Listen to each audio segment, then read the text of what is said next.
Good afternoon, everybody. Thank you for joining us. You might notice a subtle difference at the moment. There is a face lacking from the front screen.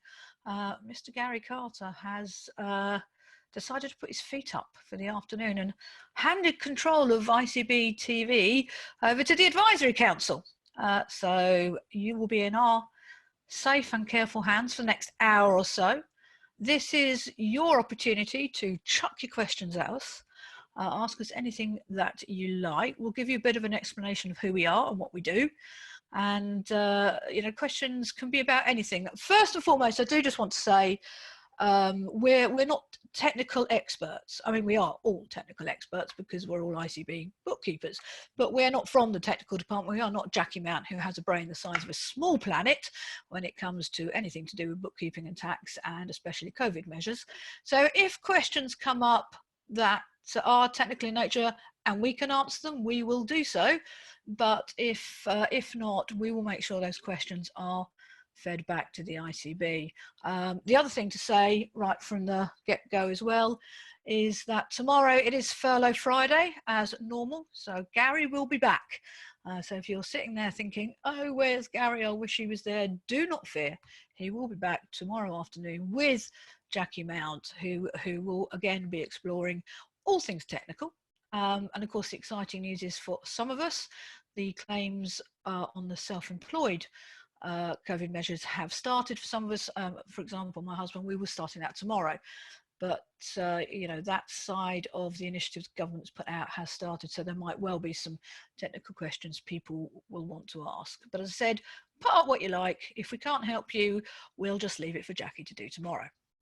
So for those of you who don't know me, my name is Paula Veysey-Smith, and I am the chair of the Advisory Council. I am a fellow bookkeeper, just like you guys. My practice is in Kent, near Tunbridge Wells, Empower Accounting. So that's where I operate from. I also run the Kent branch, which I can hand up now, so I actually do, because we have done some virtual meetings after a bit of a furlough myself last year.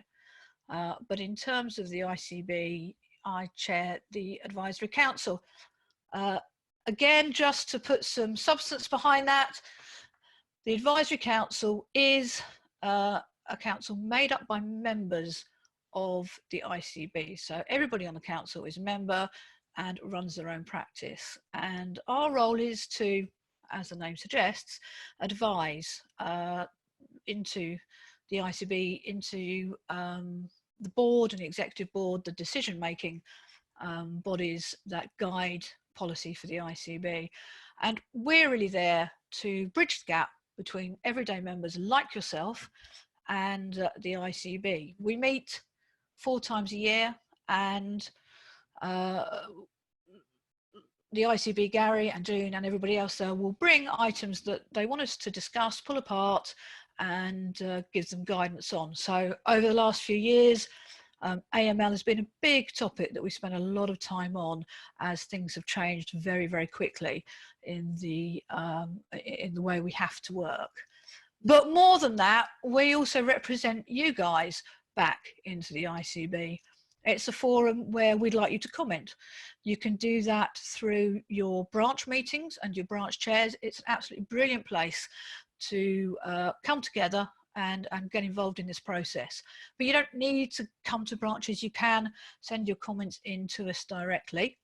And really, we are that bridge, the connection between yourselves and ICB Central.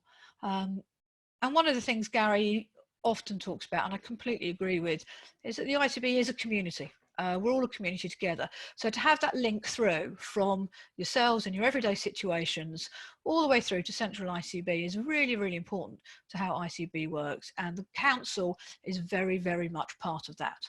So I hope that all made sense. It's very difficult trying to sum it up in a few words. And as my fellow board members here will say, me and a few words don't go that well together. My favourite saying is, why use one word when 10 will do? But we've got a selection of committee members here, so what I'll do is I'll ask them each to introduce themselves, say a bit about their practice, and where they're based, hoping they've got some interesting and funny stories about the COVID shutdown, because let's face it, not many of us have shut down, and it's been really quite busy. So I'll hand over to Stephen Worrall first to say a few words about yourself. Okay. Hi Paula, hi everybody, hi everyone on council, and hi everybody out there in England land, Scotland land, and wherever you are situated. Just to reiterate what Paula said, the advisory council is made up of a collective of people from all walks really within the bookkeeping profession. I myself am based in Leeds in Yorkshire. Been in practice for in excess of 25 years. I've been a member of the ICB for over 20 years now. And was invited to join the advisory council from its inception just over 10 years ago, when Gary and June decided that it would be a good idea to try and get the views and opinions of members within the membership, and I say from quite an eclectic group of people, so that any ideas or anything that was out there that needed to be brought to the attention of the ICB board could be fed through and then bounce back, and rather than having everything concentrated in one area, there was a sounding board that could be used. Over the last 10 years, we've actually covered a lot. Paula touched on what we did at the start, recently with the AML. We were also involved in Gdpr a few years ago. But really, it's anything that's come through. We've seen the process over the last 10 years with self-assessment actually coming on board, RTI, and various other aspects, as well as things that might be useful internally. If you're interested in coming on to the council, it's well worth bringing your views, to the council and expressing them really. It's an open discussion that we have 4 times a year. There is an agenda that's always set by Paula. We all get a chance to have a look at it and obviously bring things to the meetings. But I think anybody out there who has certainly an interest in the profession, has views about things that are going on within the profession, and would like to play a part within the development and how they are brought to the institute, then the advisory council is there for you. So I would welcome any more. We have a rotation plan that's in place, so that it isn't the same people that reside on the council year after year after year. So we have an election process in place, and it's always good to see new blood. It's always good to see people sort of take their place on there, bring what they can to the table, and then bring new blood through. And I think we've mentioned recently that is something that we'll be looking to do once things settle down. And it would be good actually to see some new faces. In the meantime, I think it would also be good for anyone out there to post any questions. I will monitor the questions as they come through. We will try and let Paula sort of control things as she usually does on the council, very well, of course. But we'll see as the questions come through. I will try and sort of send those out to various people and see if we can answer. Okay, I will hand over, because I've said probably more than Paula, which is very unlike me, but I will now stand down and hand over to Lucy, if that's okay.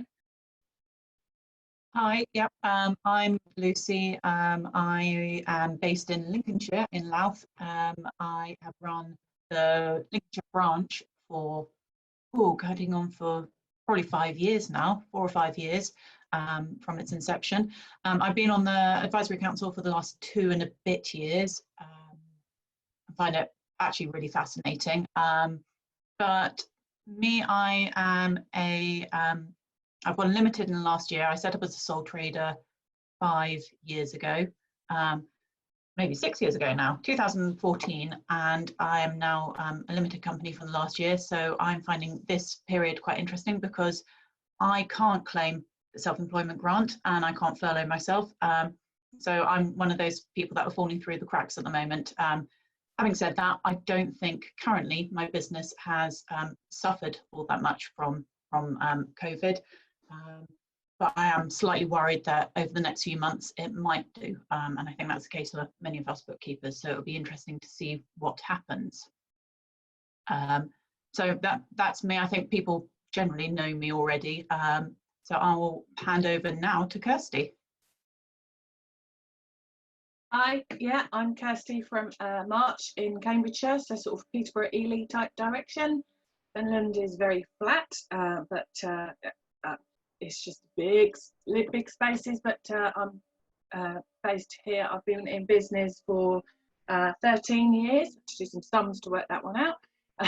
I've been member of the ICB right from the beginning, and I've been chair of my local group for the last 7 years. There wasn't one in my area, so I set one up, and I can talk to you about how that was. And I've been on council for about 2 years, so I find it really enjoyable to discuss what's coming, put our 2 penneth in, have an opinion, and we're a very sociable group as well, and it's really useful to have contacts that you know, just kind of run ideas past each other and reassure each other, and it's great. You know, I think the ICB has really proved itself in the last month to what a community we really are, and it's refreshing to see as an institute that nobody's kind of putting anybody down. It's always, oh no, I've done that, I've come across that, or try this, or it's been very helpful to each other. So I'm going to hand over to Juliet next to me on the screen. So. Hi, I'm Juliet. I'm the Operations Director of the Accounts Department North East, based in Washington. I had my own practice. I started off down in the south, in East Sussex branch. I became a member of the ICB when I started bookkeeping in about 2011. And then 4 years ago, I moved up to Gateshead. And then last September, I joined my limited company with Sue, who's also here on the screen with us. We amalgamated our businesses, as some of you members probably know, because Sue did a talk at the summit last year on the processes and her experiences.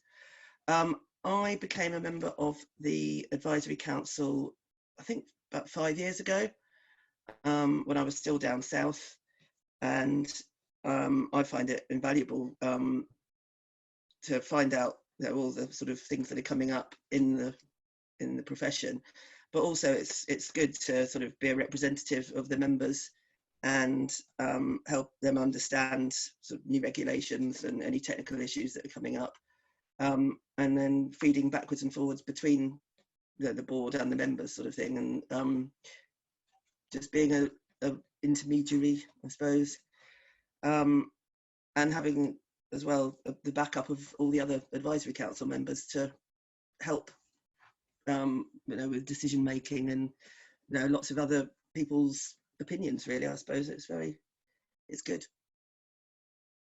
I haven't really got much else to say because I'm sure Sue will probably fill you all in on how our practice has been affected, but really we've been very busy. A lot of our clients have calmed right down or furloughed or closed, but then a few of our other ones have actually really increased. So it's, you know, it's been a bit mad with the furlough. Everything's new, but we've just about got our heads around it all, I think. And I'll pass over to Sue and she can carry on with the chat. Thank you, Juliet. Thank you. Yeah, I'm Susan Lang. I'm from the Accounts Department North East. We've got an office based in Washington.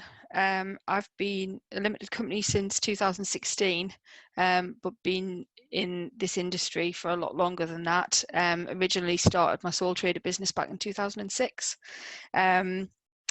I've been branch chair for the Tyne and Wear branch of ICB for about 6 years now, a position I took on temporarily originally, and I'm still here 6 years later, but I really, really do enjoy it. Get a lot from branch meetings and enjoy going along. I've made really good friends with a lot of the people that I've met at branch. Find it really very interesting. It's good.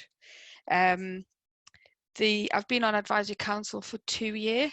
Again, like some of the others have said, being involved, being able to have your opinion, meeting the other advisory council members. We are a sociable group, and it is nice to get on with everybody and discuss new things that are coming out as well, and then have that input back into ICB of the members' opinions. So when I'm at branch meetings, I ask the members if they've got anything that they want me to take to council, which is good. So I bring that back into council as well. How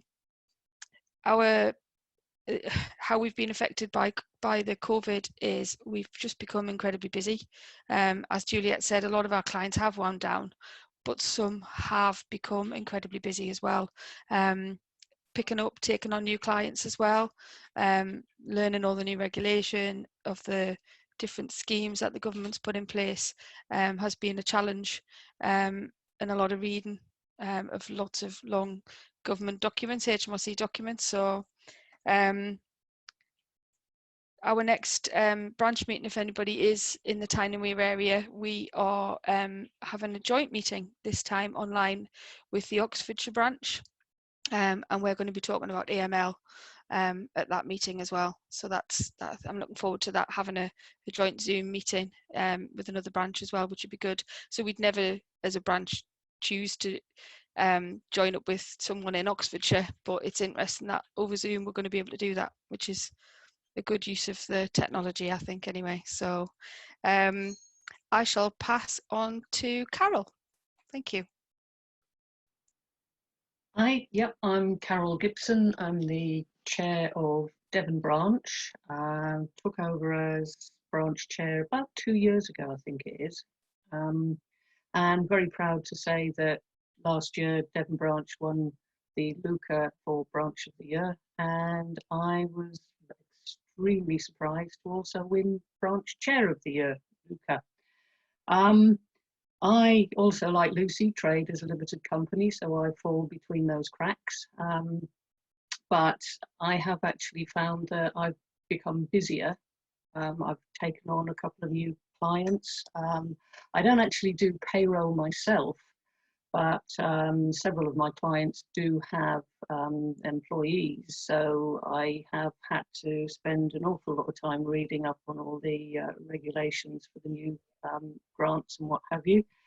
And my non-structured CPD has just gone through the roof, really. I just don't have time to actually put it all on there. I probably at the end of all of this put just a massive hit of all of the CPD in there. I'm based between Oakhampton and Launceston down in Devon, and I'm probably the newest member of the advisory council because I joined, I think it was the end of last year.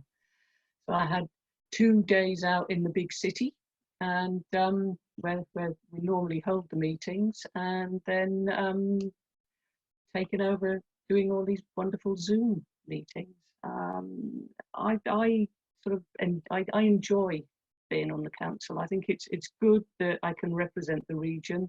Like Susan, I at branch meetings always ask the members, have they got anything that we want to take back to council, because I think it's a good way of letting ICB know what it's like, if you like, at the coalface. It just seemed to be a natural extension to being a branch chair to actually join the advisory council. I think that's about it. I shall hand back to Paula. Well, guys, I'm really impressed. That was almost seamless, like we'd rehearsed that little move around, everybody. So well done. I just want to clear one thing up here. Sue Lang is not actually necking a bottle of wine. It is Diet Coca-Cola, but I wouldn't blame her if she was. It's a bit early, but that just made me laugh, and I know that Lucy picked up on that. And the other thing, Sue and Juliet, we're especially Juliet, can you just confirm what your title is? Because it sounded like you were sort of some medical impresario in Gateshead, Director of Operations. I just wondered if you were moonlighting a bit at the moment. No, I am actually Operations Director, but it's not of Gateshead, it's of the Accounts Department North East. which is actually in Washington. So I think the ICB had a bit of a glitch with their just clearing that up for you, so you know exactly what you do. You look like a doctor. You could be a doctor, actually. And I'm really impressed with the fact that you're doing, Sue, a joint meeting with Oxfordshire on AML. I don't know if you know how many people you've got booked in. The one thing I would say to everybody listening is it's really, really important to understand and adhere to the AML regulations. Now, these are not bright ideas that the ICB have had. It's because of the change in the way they are regulated, which has made a significant difference to the information that they need from us as practices. And it is really, really important because OCBAS, which is the organisation that oversees the ICB's regulations, have got more than, I would say, just a set of teeth. It's like a pack of wolves with lots of sets of teeth, and it's been a really, really important issue. So I know some people have struggled with the DBSs and this check and AML stuff, but it just has to be done. And it's actually a really big compliment to both our profession, bookkeepers, and also to the ICB, that we have been lumped in this group, which includes ICAW, ACCA, ACA, legal societies, deemed as being potential enablers for money laundering, and that really gives us professional status. So if you do get your local branch doing an AML presentation, it will actually be by one of the AML team, so they really know what they're talking about, and I would just really encourage you to make the time and effort to participate in that branch meeting. I may well, and hopefully we'll be doing one with Claire at East and West Sussex, so that'll get the whole South East covered. But the AML is a big issue. If you've got any questions regarding AML, now's the time to put it up. We may not be the experts, but oh my goodness, we've done a lot of talking about it at council. And actually I do a presentation myself, because I go around and speak to the branches and do a presentation myself, which includes sort of a summary on the AML stuff. So I would really encourage you to pick up on that. That would be great. And the other thing I just wanted to mention before we launch into some questions and get some more stories from these guys is I got a call from my local pub yesterday. I was hoping it was going to be sort of news of free bottles of wine because we can't go up there at the moment, but it was actually the landlady saying, I really need your help. I go, okay, talk away. And she's got an accountant, and it seems like he has completely mucked up their claim for the furlough payments, and he'd actually put in no payments were made. So for the first 3 weeks, the first time it came out, he put a zero return in when of course they were paying their staff, and she couldn't get any sense out of him. And so she rang me and said, can you help? So went through it all with her, explained it all. She said, I really understand it now. I can see the mistake he's made. He says he can't do anything about it. Well, I said, well, of course he can. He can ring HMRC and say an error has to be made. It's worth about £3,000 to them. And I believe that part of the knowledge we have has been these webinars, these ICB TVs, the fact we've had Jackie available, and it made me realise exactly how much we know. And we kind of sometimes assume accountants know so much more, and yet this accountant has completely mucked up and failed them in many ways. And I just thought that was a good story, because if you're engaged with the ICB, you're doing the learning, you're watching the ICB TV, you're doing branch stuff, you really are getting top information and really good information to be able to help your clients. So I just thought I'd just put that in there. Steve, have we incoming? Have we got incoming? Steve, you've muted yourself.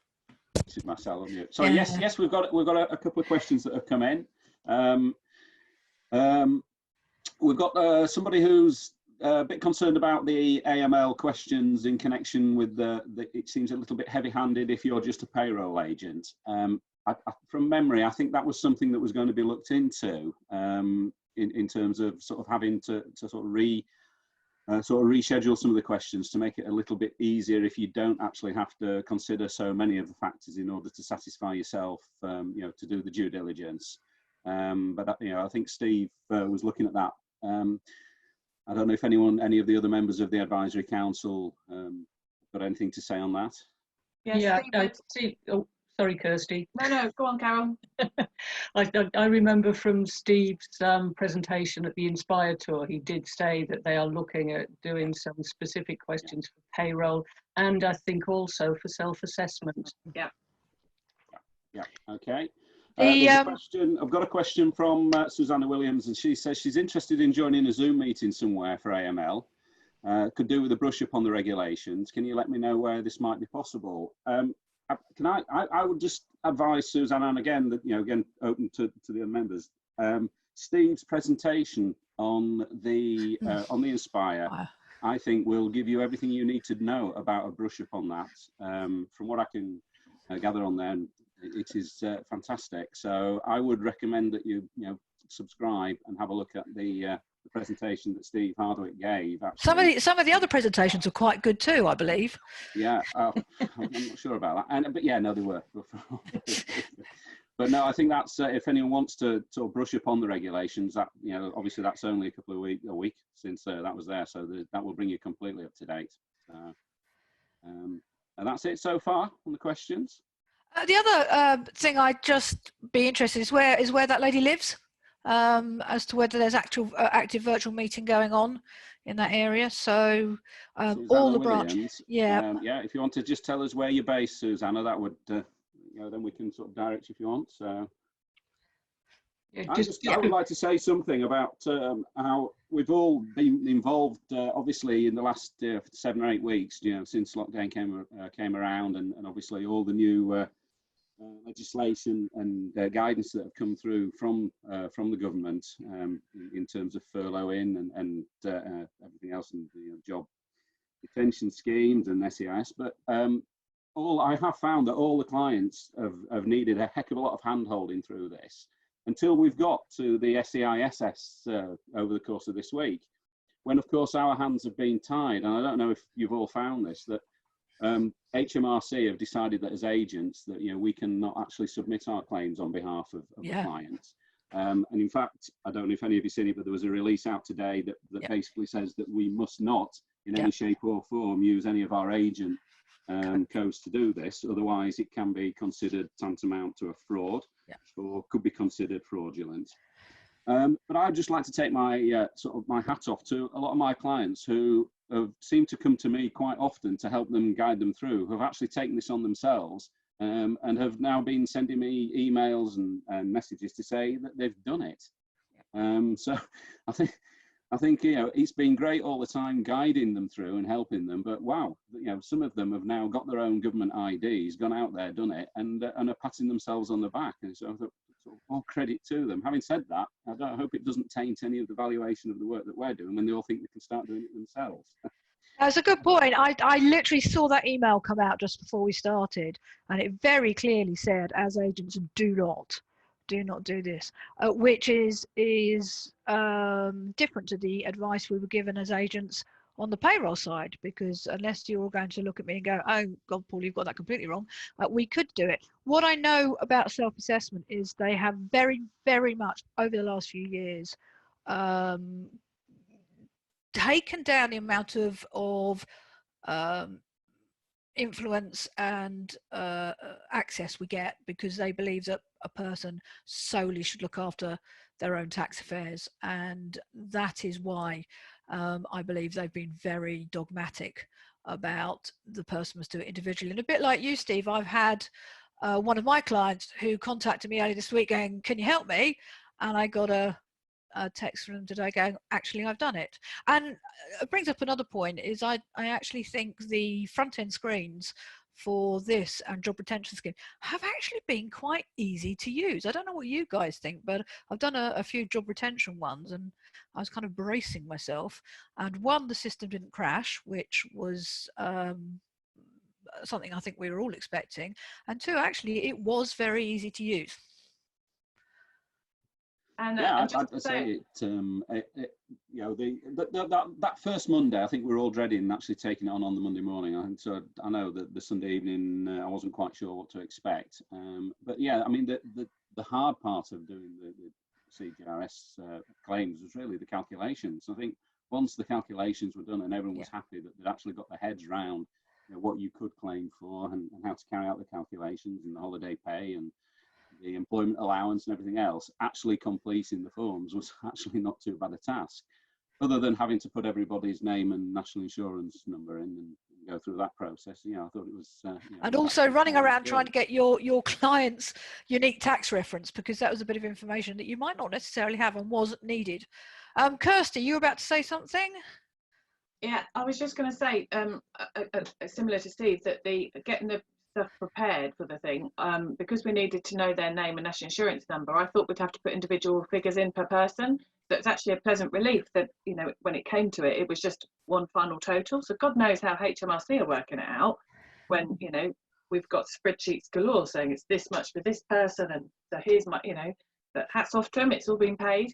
On that first day, via the chat windows, like, you know, with HMRC, there was much discussion about certain addresses that we needed, and although they, you know, they said that they would follow up, and you're thinking, yeah, whenever.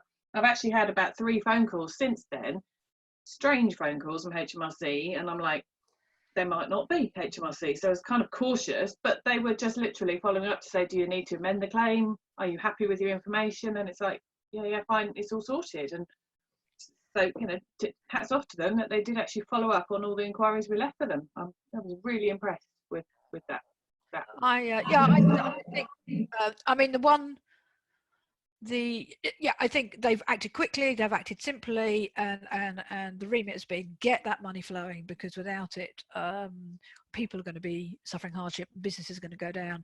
The only thing we've all got to be aware of is they have also quite clearly said that there will be review afterwards. It's like, you know, doing the due diligence after the money's been paid out. So for anybody who is involved with those type of claims, please make sure that you have got very clear records for what you claimed, why you claimed it, and also I would say make sure that you've got written information from your client in terms of the monies that have been paid and what they've done to their employees. So if you do get, I wouldn't say investigation, an inquiry, then you can quite clearly show what you've done and why you've done it.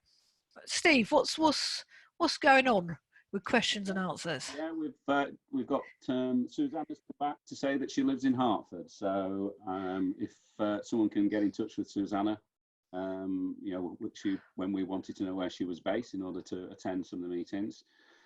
Jane Brutton says, can we attend any of the online branch meetings? Now, I mean, I'm assuming that, you know, the online branch meetings come from the branch chairs out to the members that are on their mailing list. So I think that, I mean, I'm not a branch chair, but we have, you know, about 4 or 5 here, branch chairs, who might be able to just answer that one. Can I hand it over to someone?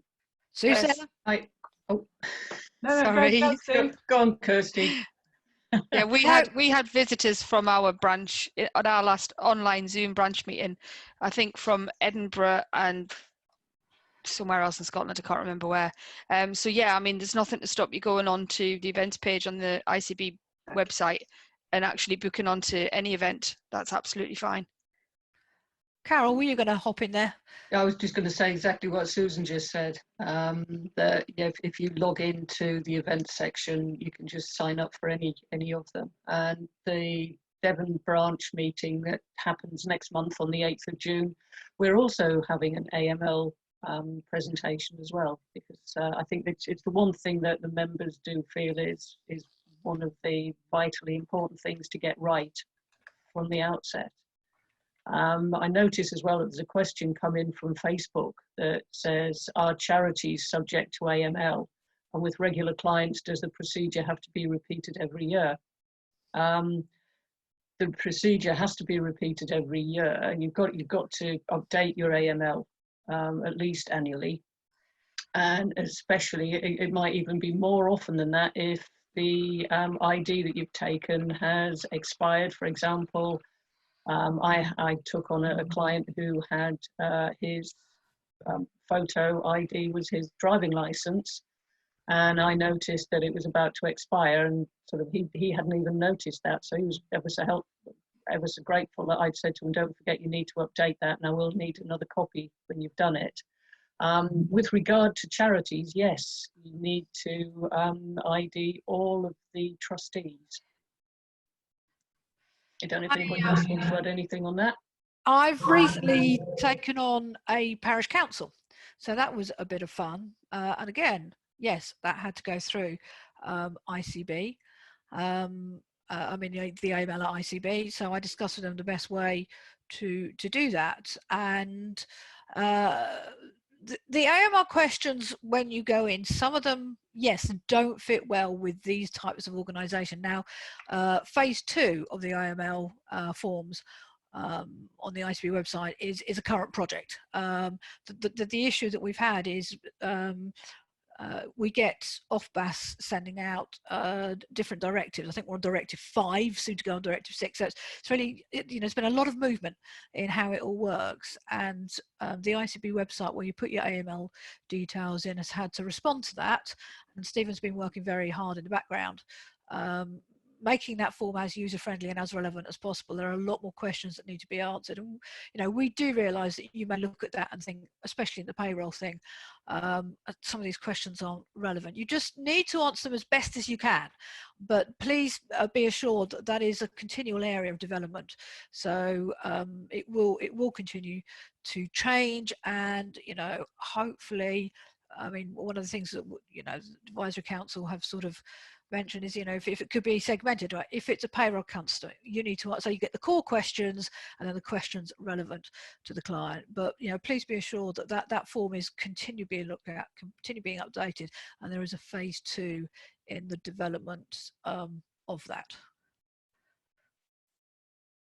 And the thing about branch meetings is, so branch meeting invites are sent out by postcode. So when you get an invite into your in tray, you will be identified because you're living in the area that the branch meeting takes place. But as has been quite rightly identified, you can book on through the ICB website. We're trying to keep branch meetings still quite local to give that local focus, that community focus.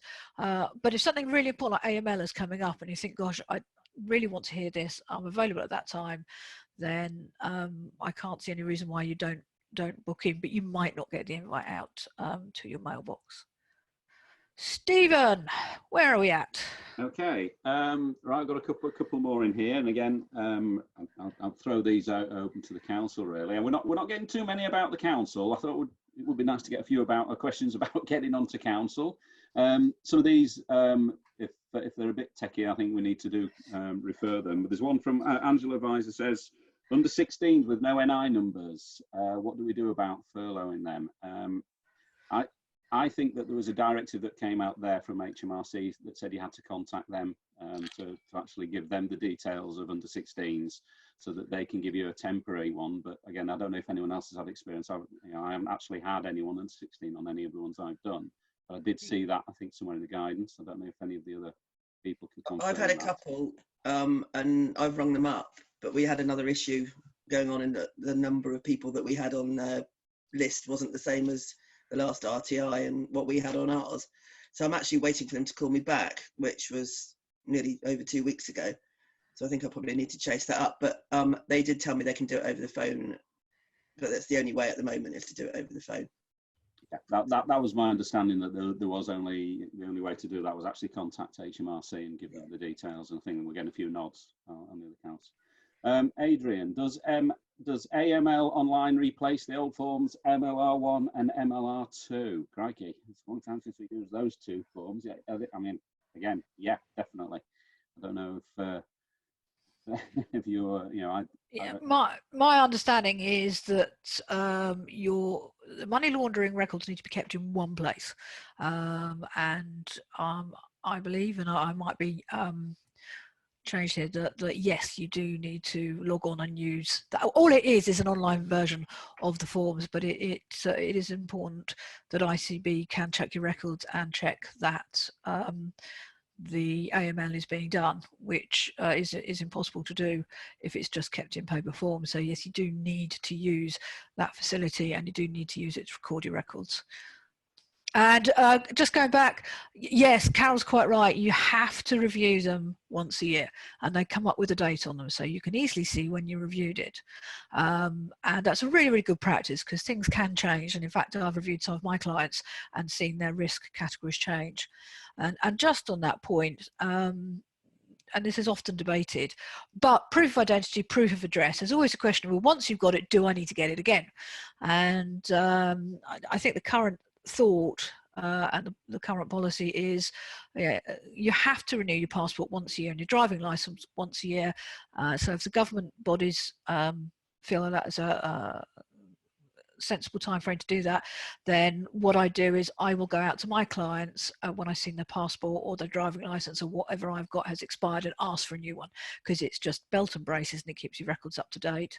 In terms of proof of address, the thing that is really important there is clients have a tendency to move. So once a client's moved, you do need to renew that proof of address, and it could be a good bit of information. So if you've got a client who lived in a sort of 1-bedroom flat and they've suddenly moved to a £1 million mansion, it could raise a question of how they managed to do that. And I'm dealing with their books and I've seen some interesting things and all that sort of putting the thoughts together. So just a bit of clarification on proof of address and proof of identity.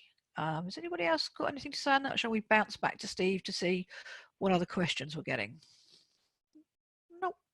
Steve, what do you? Right, John Alabaster. I have a practice license with the ICB. Do I need anything special to do bookkeeping for a charity? And is this different to do the year-end accounts? Again, I think you need to contact the ICB really there in terms of what you are licensed to do. If you know how to do a set of charity accounts and you have the qualifications that allow you to do it, then then you should be okay. But I think if you have any doubts in terms of what you can perform under your practice license, then really you need to go to the ICB just to make sure that you're covered. I mean, the other thing there is obviously professional indemnity insurance. I think you need to consider that as well. Again, throw that out to the rest of the advisory council members. I certainly agree. Please be utterly sure what your license allows you to do. And alongside that, don't take on any work you don't feel confident to do. Doing year-end statements or accounts for organisations, there's actually quite a lot of knowledge that you need to have. So if you're looking at them and you're not sure, then definitely don't go ahead. And again, I agree with Steve, do check with the ICB what your license allows you to do.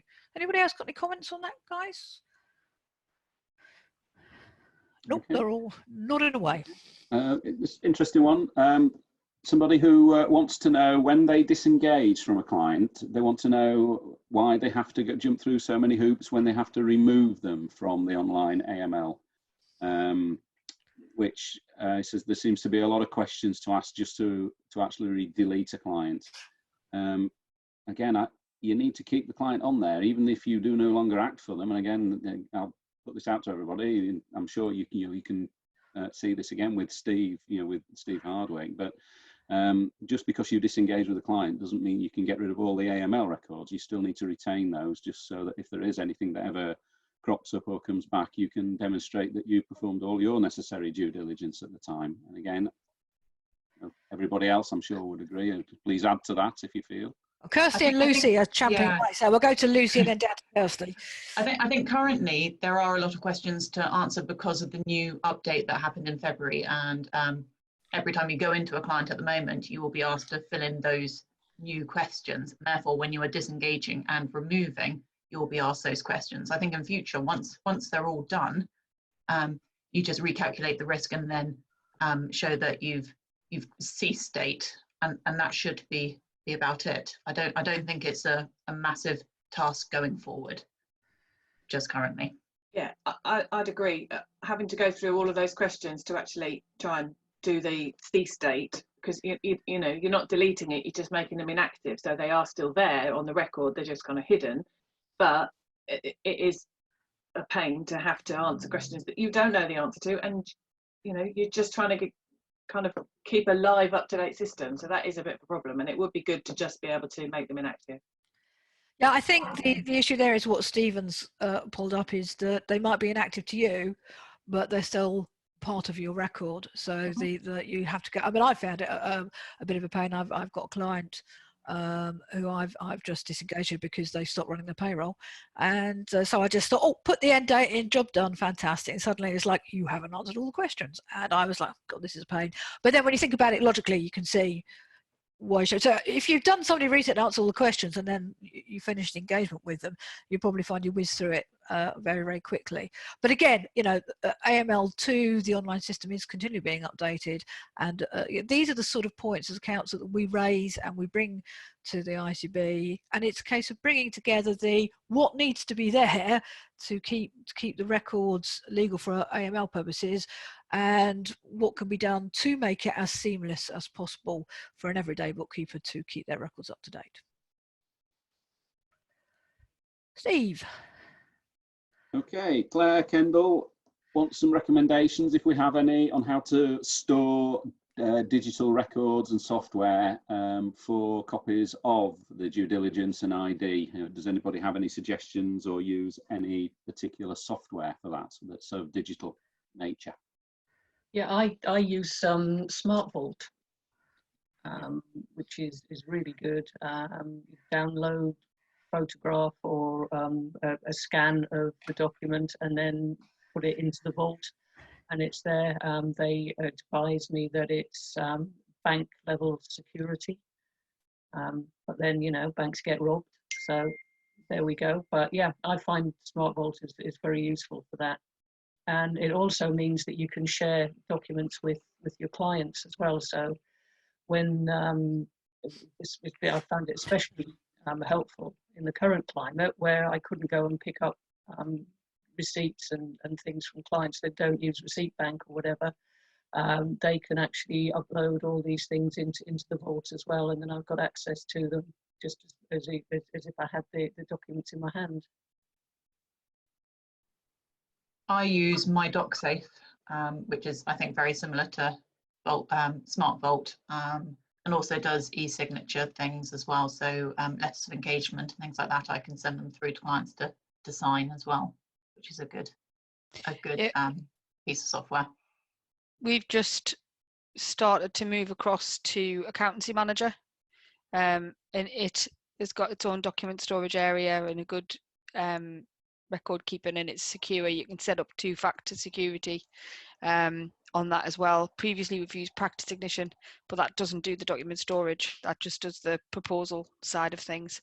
But the Accountancy Manager, it seems to be working really well, and it does electronic signatures and letter of engagements and all that kind of thing as well, so it's good. Yeah, can I just say, if a lot of the people that have been recommended actually do tend to come along to Summit. So you know, I mean, I know that's not until the end of the year if we have it this year in November, but quite a few of the people, Smart Vault and a few of the others mentioned, will or do tend to take stands at the Summit. So you know, if anyone wants to see, then get along to the Summit. You know, you'll find someone there who might be able to help. Kevin Jarvis has put a question in which probably will need to be referred to the technical department. I will put it out there and just see, are we allowed to refer clients to, say, mortgage advisors? Also, are we able to receive commission payments or finder's fees? As I understand, this is not allowed by some other institutes. I mean, again, it's not something I do, to be honest. So I don't tend to work on a commission basis for anything. Or, you know, certainly do referrals from time to time. But I'm quite happy if someone gets the right answer from somebody else, then that's fine. You know, you're effectively doing your job. I don't know if any of the other members have any comments on that. I actually think, you know, if you've any doubt in terms of whether you are receiving commission payments or incentive payments or anything, and you have any doubts, then I would refer that to the ICB technical department if you have any concerns. Yeah, I mean, I've certainly been asked by clients for information that, or even advice, which I basically say, look, I can't give you any advice, but I'm lucky in that my next door neighbour is an IFA. I had a client ask me recently about pension, and I just put him in touch with my next door neighbour. I would never accept commission or anything on it. We work on the basis that if one of his clients needs a bookkeeper, he'll refer them to me, and you know, it's basically, yeah, we do it on recommendation. It's just like word of mouth recommendation for something else. But yeah, certainly if you're worried about anything, always check with the ICB. Yeah, I think there's a slight difference in a referral. I mean, obviously, if someone wants a referral and you can refer them, then fine. And if there's an arrangement there, then that's between you and the referee. But if it's advice and in any shape or form it's financial advice, then I don't think any of us, I mean, maybe some of us, you know, some of the members do hold licenses, but ordinarily we are not allowed to give financial advice, you know, and investment advice. So you know, I think that just everyone needs to be aware, really. But any doubts, as I say, go back to the technical department at the ICB. Yeah, also, there's well, the code of conduct. I mean, I can't remember off the top of my head, but there is a code of conduct that is visible. And if you're unsure on anything like that, please read from the horse's mouth the code of conduct. It's great to have a network. It's great to have people in your pocket that you can refer to your clients. I do feel having any commission muddies the waters a bit. And the other thing sometimes we get caught up in is because we do payroll, people start talking to us about employment law. Because we're involved with pensions, people want financial advice. I had a client saying, "Oh, could you sort our pension out for us?" And I went, "Well, no, because I'm not a pension advisor, and it's completely outside the scope of the conduct of the work I do. But I can refer you to someone." But then the agreement is between you and them. So it's always very careful, because people will try and pull you into these other areas that actually is well beyond the scope of your practice. Sorry, Caryl. No, I was just going to say, in a past life, I worked and became CMAP qualified, which is a certificate in mortgage advice and practice, because mortgages became regulated just like everything else is going to come regulated very soon. And I mean, I can still remember quite a lot of the information, but there is no way that I would ever give any of my clients or anybody else advice on mortgages. And give them information, because there's that fine line between giving information and giving advice. And it was something that was always drummed into me when I worked in the banks, when I was actually selling mortgages, was that branch staff would be asked about it and by clients or customers, and you know, it was always drummed into them. You can give them information, so you can give them the leaflets, but don't give them the advice. They've got to see a qualified mortgage advisor for that. The other thing Can I just add, and if anyone has any sort of doubts on there, another plug really is Inspire Tour. Have a look at Mark Lee's presentation on ethics and guidelines, and he does flag up the professional ethics regulations that we have in place as well. So, you know, by all means, you know, anyone with any doubt, check out the Inspire Tour, Mark Lee's presentation. I think that covers that. Steve, what else have we, we're coming up to an hour. It's gone flying past, but we're happy to continue for a little bit longer if there's interesting questions. Well, there are no more questions on their way. Oh, one might be coming through. It would be nice to have a question, sort of put a plea out there for anybody who wants to know how to get onto the advisory council, or who is interested in getting on the advisory council. Can I throw that one out there, seeing as though we're all here? It would be good to sort of hear from anyone out there who would be interested in doing that. Can you confirm which areas are lacking in representation? Yeah, well, how it works is the council is regionally based, so we are looking for the whole of the UK to be represented. We have a member from Northern Ireland, so you know, we're looking at every region being represented, and because that's the easy way for members then to be able to feed comments through the regional representative on the advisory council. The Northwest, we're sort of looking kind of Birmingham up to Manchester, Liverpool, and further north could do with representation. We have one person in Wales. Now each area can have up to 2 representatives. So we've got Juliet and Susan, who both are from the Northeast. And the reason for that is just coverage. If somebody can't make it one meeting, then the area is still covered. But we certainly do have some gaps, so we don't even have one representative. Scotland is another one. London, we may have filled. This year's going to be a bit odd because of the lockdown and the COVID measures.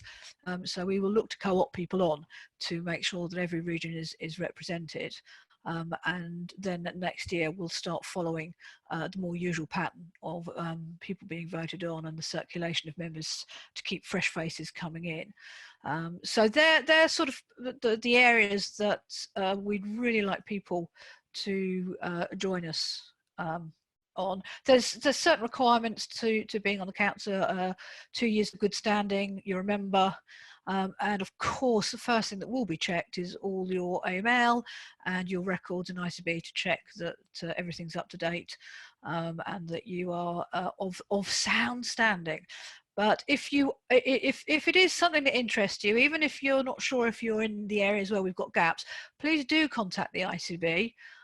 Who can then put you in contact with myself to learn more about it, to put your name forward, and we can go from there. So I think they're the main gaps that we've got, and that's sort of a potted version of how you can get involved. Okay, we have another question from Kevin Jarvis, which is a GDPR matter actually. Probably one to refer to the technical department, although probably get there. With GDPR in mind, are we allowed to keep details such as client has a brother in Australia, or a client does not celebrate Christmas, so I don't send a Christmas card?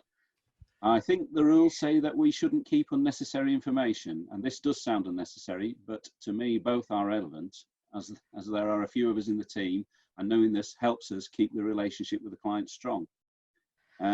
That's a bit long-winded, but it's GDPR. Obviously, if you think the information is relevant and you abide by all the GDPR requirements of keeping everything under lock and key and under protection so that it's not there, if that information is relevant to you in order to perform your duties, and you tick all the boxes that are required to do with the data processing requirements and registrations, then you can hold that data. Obviously, it has to be kept confidential. Again, can I just ask any other members out there? GDPR is a strange area that we covered a couple of years ago, but we all have our own GDPR policies that are out there, that we're supposed to adhere to and keep. And as long as you do have those somewhere in a written format, then as long as the information is relevant and you consider it relevant, then you should hold that information, but make sure that it's secure. Again, can I ask anyone else to elaborate if they want? I think you're right there. I think those kind of things are fine to keep on your files for your relationship with that client. But if you were to tell other people that they don't celebrate Christmas, so don't send them a card, that would not be the right reason for keeping it. But yeah, if it's for your working relationship, then I think that's okay, and you're not sharing it. The key thing about GDPR is one, it's holding personal data. So it's when you hold data that can link to the individual. So that's the key thing here. And I think my answer to that question is, it's nice to send clients birthday cards if that's something you'd like to do, but the really most important thing is whatever data you're holding, if it's covered by GDPR, because it's about an individual, so it can link them to the data you're holding, you have to just make sure you've got your policies in place and it's held securely. So if they came and asked you how the data is held, you've got the answer to hand. Okay. Kevin, very, very nicely, very politely says thank you for answers to both these questions, which was very nice. Thank you, Kevin. But we've no other questions. I've just seen something coming from Nicola Payne. How do you get onto Advisory Council? Hope, Nicola, what I've just said is helpful. Answers those sort of questions. If you're interested, please contact myself or the ICB to have a talk through it. So I hope that answers that question up front. And ICB Central, ICB Tech Desk have been fantastically wizardly quick. I've had a message through already saying Rule 16C, which I believe will go back to the question about receiving commissions. And certainly one of the things I will do is quickly look at that when I come off the screen. But I do believe that will be regarding that. If you are unsure about anything, and actually it's probably a lesson to me because it's a while since I've looked at my codes of contact, and I think I probably should have a good read through them again. You know, we forget that we are ruled by a code of conduct, and if you've got questions like that, start there and make sure you know exactly what you signed up to when you're an ICB bookkeeper. So we've sped through to gone 4 o'clock. Really appreciated questions and comments and things coming in. If there's somebody out there who's just got one last thing they want to post up, I do it now because it's TV time is coming to a close. Love to thank the panelists. I've been speaking too long. No, I haven't got gin in my glass, but I have actually just accidentally chucked it down my jumper. Apologies for that. Let's just go round then while we're waiting for the last questions and give everybody here just a chance to say a final thing. I'll start with Lucy. A final thing on what? Though? Anything, you know. Anything. Yes. Okay.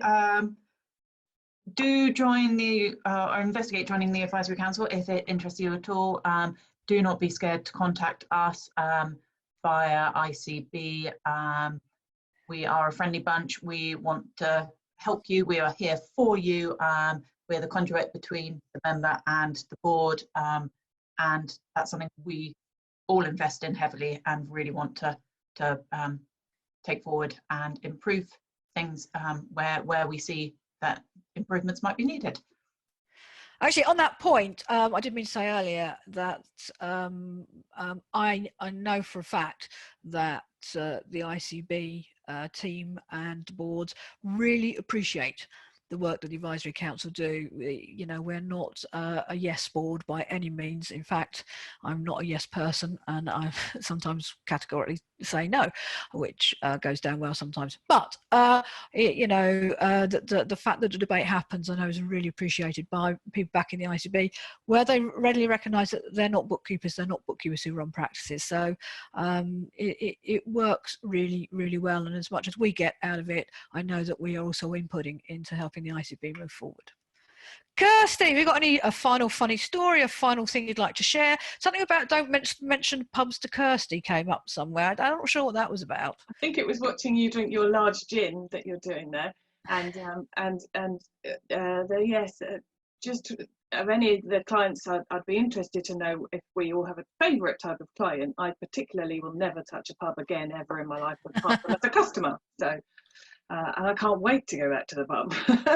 I live across the road from a pub, but yeah. So apart from that, I enjoy being on council. I enjoy being my chair of my group. I actually have enjoyed visiting other branches, and I haven't been to Sue's or Juliet's or Caryl's, but I've been on a couple of Lucy's. I went to one of Sylvia's. It's quite nice to meet people from a different area and see how the you know. Too far to go on a real day, but it's quite nice to sort of hop on virtually as a bit of a stalker, and just it's interesting to just meet other people, a bit like Summit, and which I hope will go ahead in November. In the meantime, just carry on with homeschooling our children, which is such a joy. Well done to all working parents out there that are dealing with children. Hats off to us, as well as running a practice which has not slowed down. So. There you go, very wise words. Caryl. Just couldn't find the unmute button there. Just something that I would just throw in is hopefully now that people have seen us, or some of the members of the council, it will encourage them to come along and join us, that we're not a load of scary people. I've certainly found council very, very friendly. And just something to finish on with, sort of following on from Kirsty saying about homeschooling children. My daughter was actually 27 this week, so I don't need to homeschool her anymore, I don't think. But I don't know if anybody read in the paper yesterday that the chief economist at the Bank of England admitted that he doesn't have A-level maths and is struggling helping his children with their maths. So I probably struggle helping my children with GCSE maths. I had a friend who was a emergency nurse in ITU, and we used to go cycling together, and I used to say, oh, we're fine, Fiona's here, so if anybody falls off, you know, we've got a nurse with us. And she just said to me, look, I'm useless without beeping machines around me. I can't do anything without beeping machines around me. And I have the same sort of outlook on numbers. Unless I've got my calculator, then there's no way I can tackle numbers. So I'm trying to find my calculator now. Oh my God, I've lost it. It's like somebody taking my comfort blanket away. Yeah, the other thing is I'm a mine of useless information, but I'm really good on pub quiz teams. That if you think you're bored during this lockdown, just remember that during the plague, Isaac Newton invented calculus. So if you think you're bored, go ahead and invent something better than calculus. He should have been shot at birth for that. Let's go to the Northern Powerhouse. We'll start with Juliet and move on to Susan for a few last words. Juliet? Again, really just reiterating what everybody else has said, but just get involved with, you know, if you want to get involved with the Advisory Council, and get involved with ICB. Like the ICB TV, I think is a brilliant idea. It seems to have got people much closer together and interacting more, and just use the ICB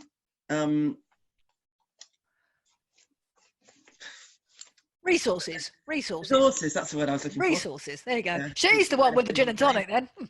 Yeah, just use the resources as, you know, that you can, and we definitely sort of, you know, find that it's helped us a lot in this time of unprecedented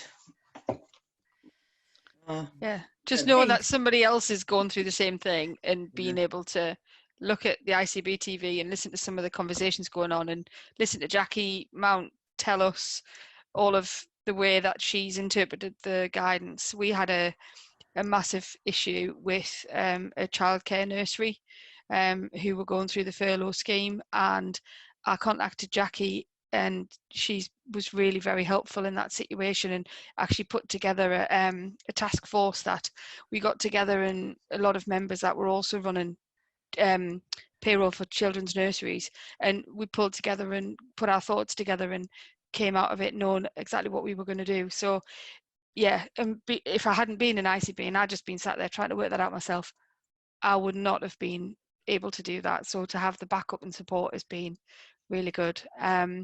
So thank you for inviting me onto ICB TV, and I love being called the Northern Powerhouse, don't we, Juliet? Yeah. Gateshead Powerhouse. Steve, your final words, my faithful. There's a couple of questions that I think that have come in. One's anonymous. Can I just say I'd recommend that you send that to actually to the technical department at ICB. It's in connection with GDPR again, in connection with taking photographs. So I'd just say if you've any doubts on that, then go to the technical department. We had a few thank yous from people, which is nice to see. I'd reiterate, really, you've got a sample here of the Advisory Council. We've got half of the members here. There are another 7 members of the Advisory Council. As you can see, we're all friendly faces. We have a good session 4 times a year, both within the Advisory Council itself, and then there's usually time for a bit of a social drink afterwards where we can catch up on other things. They're a good bunch, and I would encourage anyone to join, because they really are. I mean, at the moment there aren't too many chaps on there. There's only myself and David. Unfortunately, Victor, who was on there, has recently decided to stand down. In fact, I think Victor's still with us, I think. Yeah, sorry, he's decided to stop in practice, but he's there.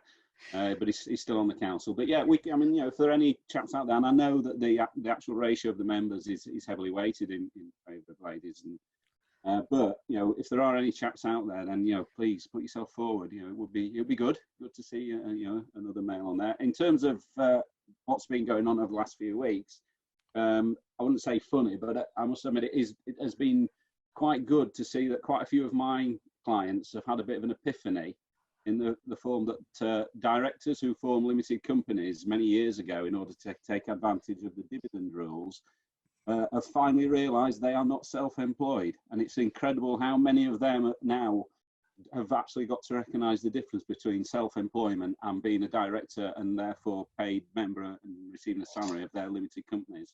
having said that, a lot of them are a little bit miffed in that they now cannot make claims under the self-employed income support scheme. But yeah, that's been quite an enlightenment for them, as they've all actually realised what we've been trying to tell them for years and years, that we've saved them quite a lot of money by paying them in low salaries and dividends, and therefore not paying large amounts of income tax and national insurance means that they are not actually self-employed. So. Yes, it is. That is definitely a debate or a set of circumstances that has attracted a lot of attention in terms of how you are structured. And going forward, it'll be interesting to see what measures the government will take further to what they see cut down as a loophole. Personally, I don't view it like that, but now we're at 4:10. It's probably not the time to open up that debate. Perhaps another TV might like to pull that one apart. So thanks, you guys who joined us today. I think it's been a really good session. It's flown past. Tomorrow, Gary will be back, so never fear, Gary will be back in his normal position. Jackie will be back, so all those technical questions you're burning to ask can be answered. Another good point is, yes, summit in November. We've got to keep our fingers crossed that that can go ahead, but if you do have that in your diaries and do consider making the effort to come. One, because I think it'll be brilliant for us all to come together if we can at that time and actually physically get together and catch up with each other, and two, because you get all the stands and some of the things we talked about, like the practice ignition and the accountancy programs, they're all there and you can learn a lot more about how they can help you. So with that, we'll sign off. I always say keep safe, stay well, look after yourselves, and hopefully we'll see you back on the TV tomorrow with Gary and Jackie. Bye everyone.